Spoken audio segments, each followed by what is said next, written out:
প্রবাদে বলে লোভে পাপ, কিন্তু আমাদের হাল্ক ভাবে লোভে শক্তি বাড়ে।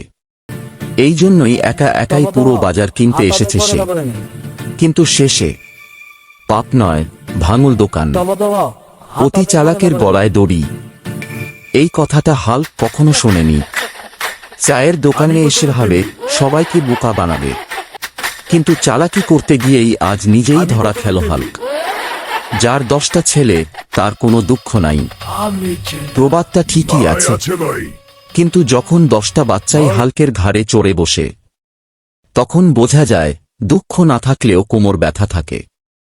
আগে দর্শনধারী, এই নিয়মটা মানুষের জন্য, কিন্তু হাল্কের কাছে নিয়ম মানে যাকে সামনে পায় তাকেই পেছনে পাঠানো।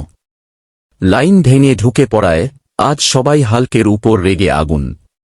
নাচতে না জানলে উঠান বাঁকা, এই প্রবাদটা হাল্ক খুব পছন্দ করে।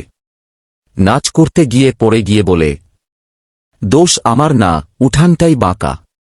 অজুহাত দিতে হাল্ক সব সময় প্রস্তুত। এক ঢিলে 2 পাখি মারতে চেয়েছিল হাল্ক, কিন্তু ঢিল ছুঁড়তেই উড়ে গেল সমস্যা 3টা। তখনই হাল্ক বুঝে গেল সব বুদ্ধি সব সময় কাজে দেয় না।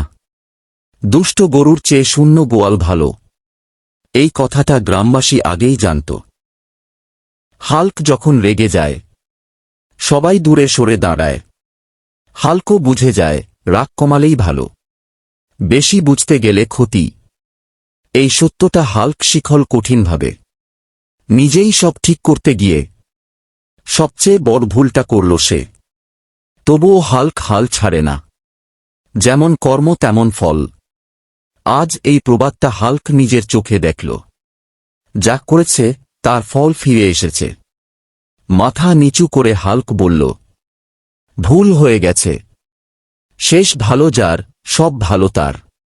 সব ভুলের পরেও হাল্ক আজ শিখেছে একটা কথা, ভালো মানুষ হতে পারলেই সব গল্পের শেষটা সুন্দর হয়।